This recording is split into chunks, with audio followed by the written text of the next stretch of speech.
Hello everyone, my name is Alex, and welcome back to the Poland map, where we're playing with seasons and we only have goats. So, things to note, if we go look at contracts, for whatever reason the contract canceled, I did not cancel it, so we have a lot of silage. Yeah, so we're gonna get down one of these here and feed our goats. Really quickly, if I have the Belarus, there she is. Now, as we do this, I have put great thought into selling those bales. I mean, it is silage, and it is, worth a good chunk of change. So, maybe it is something that, that we do end up worrying about. Okay, so these guys should be at 100% here in just a minute. So we'll go ahead and water them. We've got a busy day today, because for whatever reason it's late summer and we have things that are ready to harvest because reasons, I guess. So I'm okay with it. You guys should be okay with it, and we should make a pretty decent amount of money today, which will be nice. Alright, so we're in the big Starliner, the Dusva, and I hope you guys are okay with this harvester. It's the only one I could really find that kind of fit the region, and it fit the map of things. Well, not the map. It fits the qualification for what the top 4 tractors were. So yeah, we have this. I thought about going with the Neva. Which is also a very, very good mod, but, we've used that before, so I kind of wanted to use the Dusva. I think it's a very good looking little combine harvester, so fits in right along with us, and I'm okay with that. So we're all set up and ready to go, and yeah, I don't know if we'll get very much off of this field, but we'll be able to make a few straw bales as well. That's going to help offset some of the cost, and yeah, should be pretty interesting. So we have this one and field 28 to do, and they're 2 different crops, so we have barley and oat, and sadly I don't have anywhere to keep them, but we should be able to get both of them done today without too much work. So I did bring the Belarus and the auger wagon thing. And yeah, that looks like it's going to work out for us for transporting this stuff and getting it sold. So yeah, we're going to cut to a time lapse here and get this done.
All right, you know what's going to suck is I'm going to put this in here and have like 200 liters left over or something.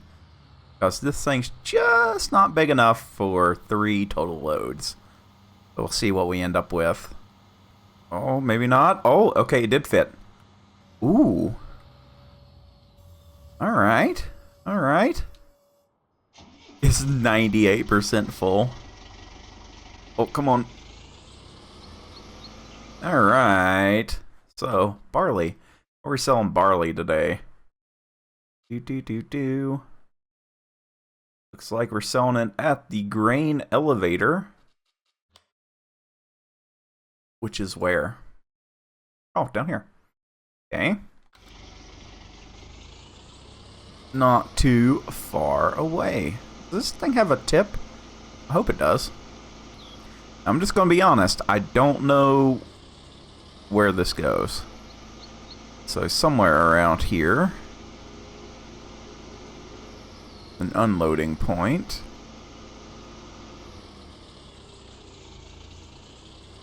Okay, it's looking like it's at the end of this dock. Okay.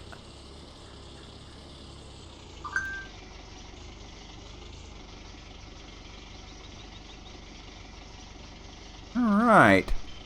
So, if we do pipe out, how does this work? Ooh. Okay. I'm going to have to go get and dump this in one of our other trailers because it doesn't unload here. Alright, let's see here if this works. Why is that not working? Oh, okay. My thing's too big. Might have to put the little bit shorter tires on it. I didn't realize this whenever I got it. And it's magically moving because of course it is. Alright, let's try this again. There we go.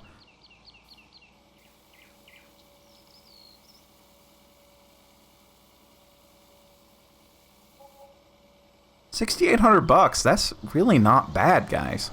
I think we did all right there.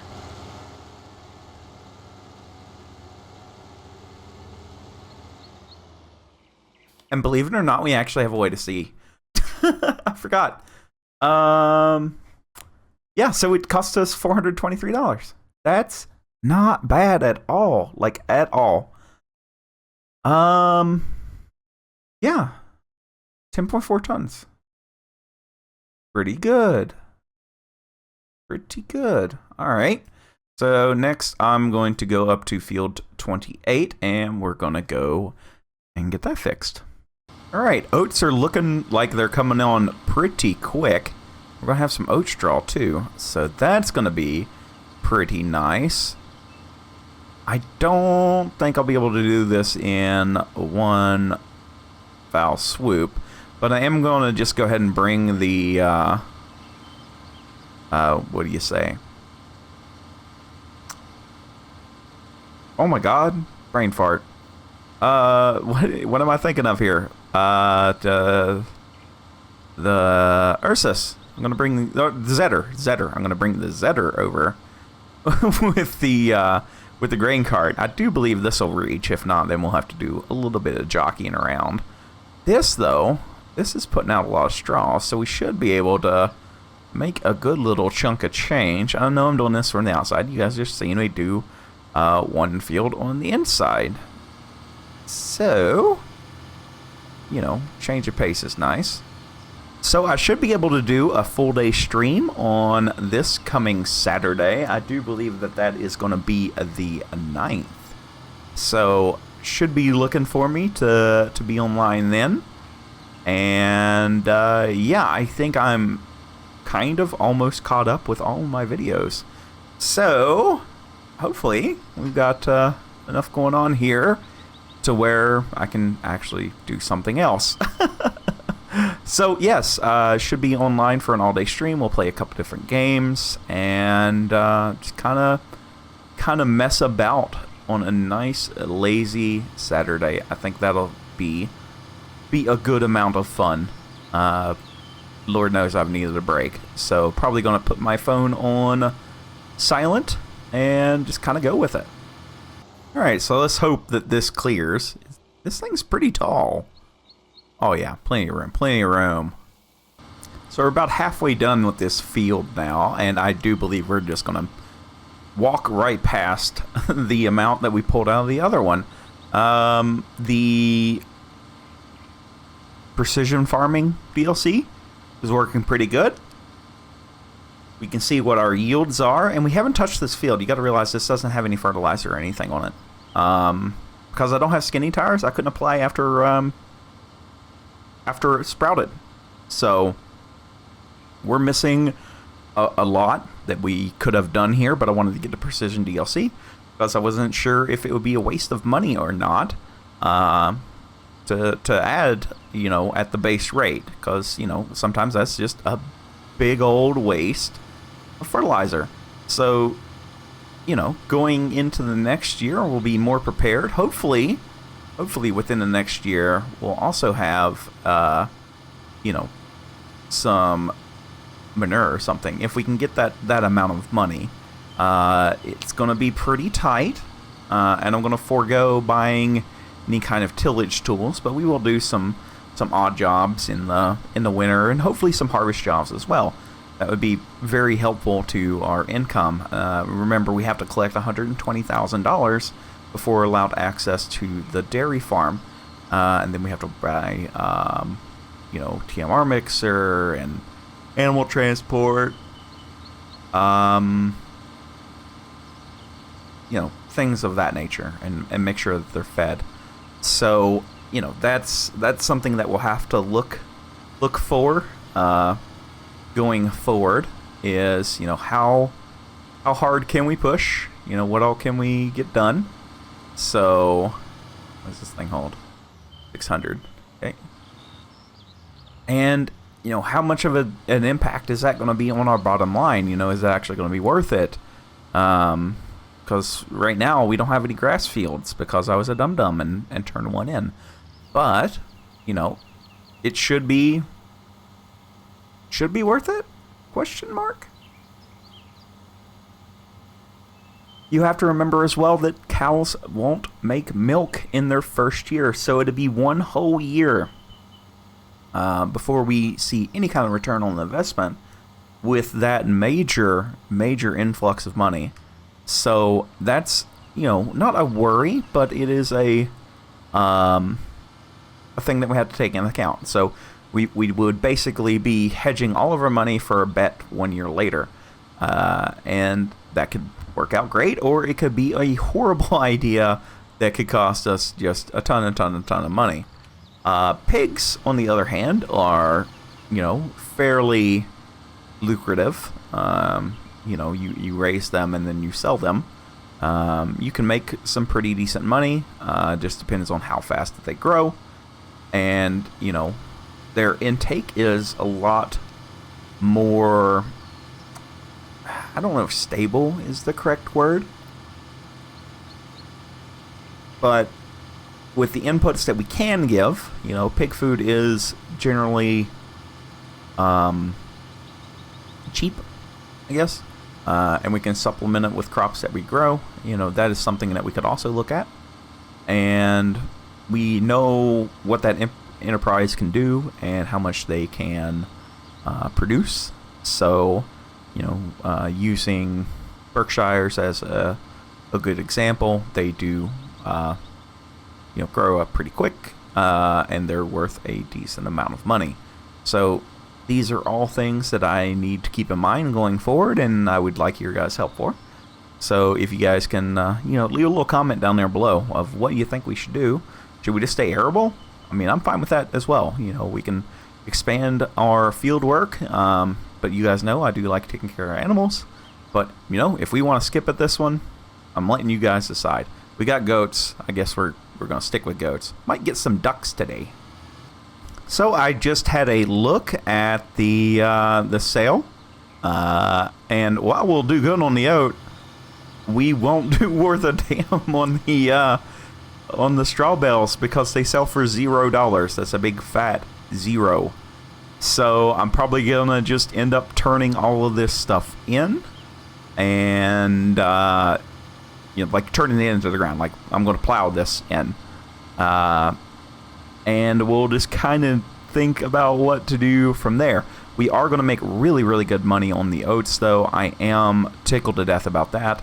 They're going for about $1,400 per 1,000 liters, which will put us at a fair chunk. I'm going to probably be at 16,000 liters or so.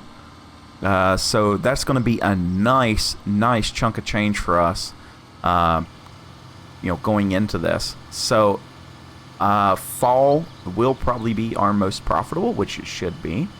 And we still have more and more jobs to do. So, yeah, we're going to be okay, I think. So, maybe we can make a couple of equipment purchases at the end of the year. It won't be anything now. We're just going to stockpile money. And, maybe we can look at getting a couple of 6-meter implements, which will help us make money faster. A lot of this land this year did not get planted, as we can see. That's partially my fault, and it's partially Season's fault, because it normally takes a year to kind of equalize out. So that'll be a good chance for us to make some money in the coming year. Having a few different planting types and having some cultivation methods that are a little bit quicker are going to be a major part of our income in the springtime, doing all that custom work along with fertilization. That's going to be pretty big for us going forward.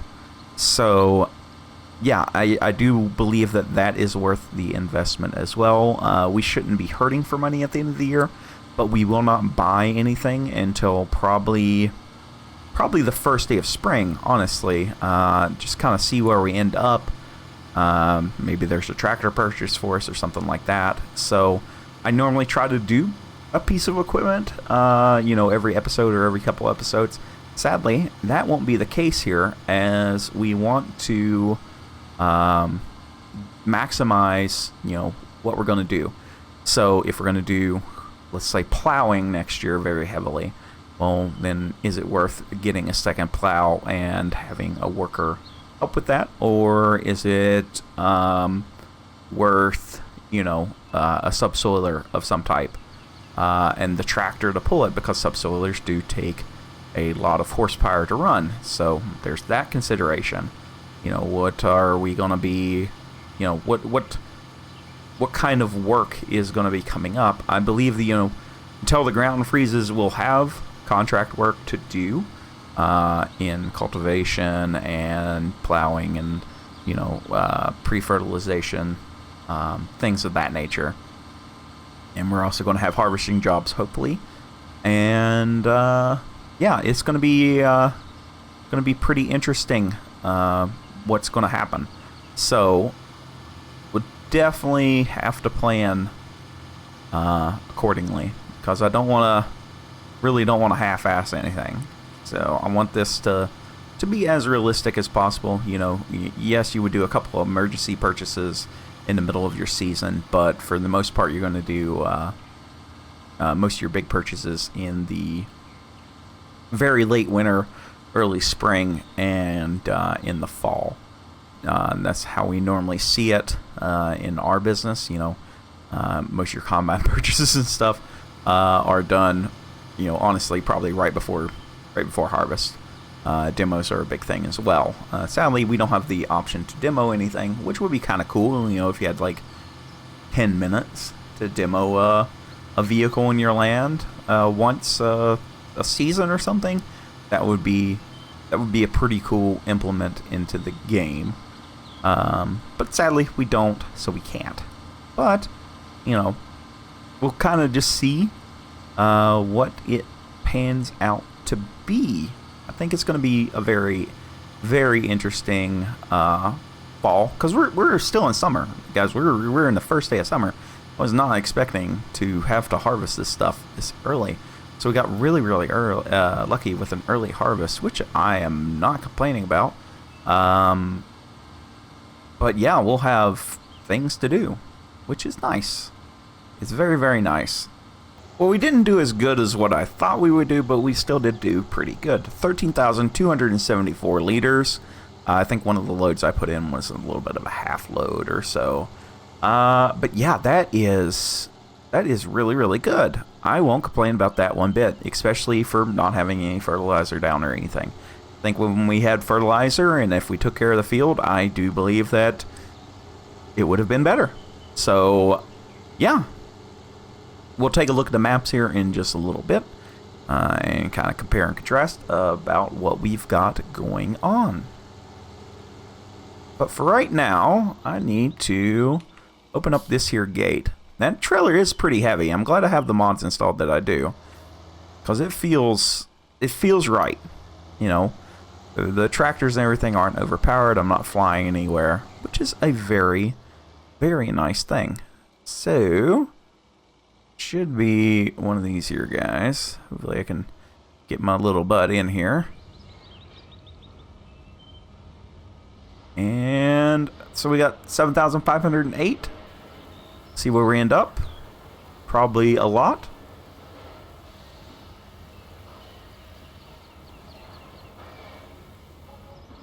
$18,000. So let's go ahead and view our map. So we made $17,422. And what we spend? $1,064. 13-ton yield. Right on the money. We spent 17 liters in fuel, so $21 there. A lot in seed and a lot in helper. So that's pretty good. That is pretty good. And we can go ahead and reset this data. There we go. And we can show our totals. Okay. So the reason I reset this is it's a new year. We've harvested the field. So, you know, anything going forward, we'll kind of take a look at and see what the costs are going forward. So, yeah, guys, I think that we did fairly decent today. We're 25 grand. Have we had this much money? It's kind of hanging out. I don't know if we have or not. But that's going to be a nice kick in the butt for getting going. I do believe in tomorrow's episode we'll be able to start harvesting more and more, which will be nice. And we'll do some cultivation work as well. Again, I'm probably not going to buy any kind of new equipment, but if we sneak in here really, really quickly, how much is a decent? How much is this guy? It's $13,000. That's 5 meter wide. That's a pretty big jump from our little 3 meter one. But I think a planter is probably going to be the better investment. We don't have a way to put down any kind of root crop right now. So that is going to be probably our main focus going forward. So yeah, we'll kind of see what's going on. Guys, I want to thank everybody so much for watching. And, you know, if you like the video, give it a like. If you do like it, you might want to stick around and see what we're doing in the next videos. And, yeah, you think about subscribing. And yeah, I guess we will see you guys in the next time. There's not too much to do left today, so not going to worry about it too much. And I've made the decision that I'm not going to do any kind of jobs off screen. That's kind of boring, where I just kind of show up with a ton of money. So we're not going to do that. We're going to try to do everything on screen the best we can. If it's like a very tedious job, then I might, but, you know, it be what it be. You know, farming ain't all excitable every day. So we'll have to see what happens. So again, thank you guys very much for watching, and I'll see you in the next one. Bye for now.